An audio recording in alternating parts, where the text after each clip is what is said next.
Hey guys, this is Zoko, and I have a new Last Oasis video for you today about the best walker for the solo player.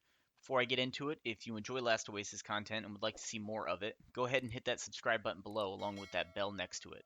Very easy way to support the channel, and I would be forever grateful to you. Additionally, dropping a like is very helpful as well, and if you could leave me a comment on the craziest situation you made it out of alive when you feel like you shouldn't have. I got some stories of my own, but I would like to hear yours. And let's get right into it. We've all been there. Killing Rupu, gathering fiber, and making water by your lonesome. Your clanmates have some personal stuff going on, or you decide to go on in the morning while people are still sleeping. Whatever the case may be, you are alone. And suddenly, you get jumped by some asshole before you can make it back to your dinghy. And if you don't have a kit in storage or sufficient water, your chances of defending yourself are all but nil. What the hell happened? I didn't provoke anyone. Why was I just slaughtered? These will be the obvious questions of a frustrated many people. Fuck! But those people don't realize the decision made to attack you might not have been because you were alone or far away from help. The decision was made because of the possibility of what your walker may hold. So what can you do about this? The answer is simple enough. Use a walker that holds less. So the possible gains aren't really worth the effort.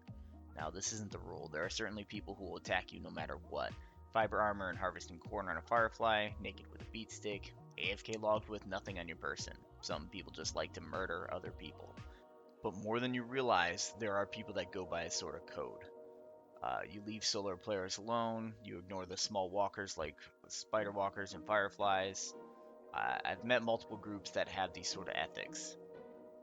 So, which walker is best for the solo player? The answer is easily the Spider Walker. It is truly the walker made for those going it alone, allowing the best maneuverability, fitting in tight places, climbing near vertical cliffs, practically anything you can get the front legs onto. It has decent speed once upgraded to higher mobility, which is not hard to come by at all. I mean, just look at how this thing moves. You are such a pain to deal with, able to go places no other walker can. Now, obviously, people can dismount and grapple onto you, but this will definitely isolate some numbers if people on a walker are chasing you. Not everyone is going to chase you on foot if they're smart. Spider Walker isn't without its drawbacks, though. There's no base packing on this walker. You do have room for three things as long as it's within weight, like a crafting station, a box for extra storage. Again, you won't be able to fit any built structures on there, though, just the items themselves. There's also no torque storage on this walker, so the torque you're carrying is pretty much going to be done through your battery, assuming you're carrying one. Now, the cost to build the Spider Walker is actually very cheap. I feel like the hardest thing to come across is the vision powder required to make it, but for the body, you're just going to need 110 wood, 100 fiber, and 15 stone. And then your legs are going to set you back 10 wood and 12 fiber apiece. And then if you want to upgrade to the armored legs, it's going to be 15 wood and 18 fiber apiece. You still need to create the stock legs before you move on to the armored legs, so you're still going to need to get all of those materials.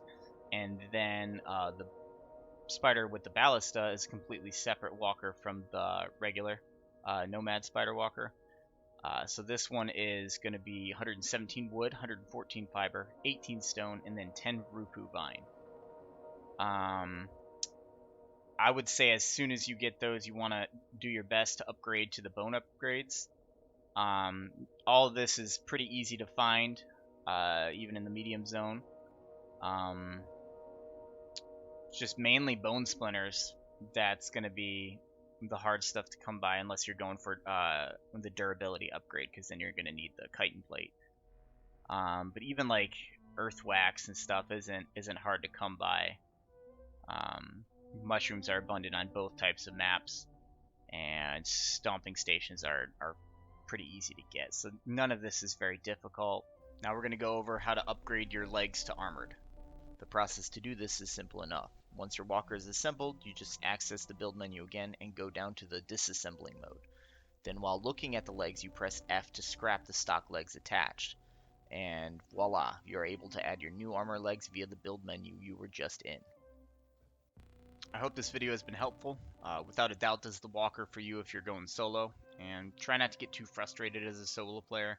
This game is definitely not meant to be played solo, to be honest. So you'll have to make do the best you can. I also do some live streaming on Twitch, so drop by there if that interests you. The link's going to be in the description. Have a great day.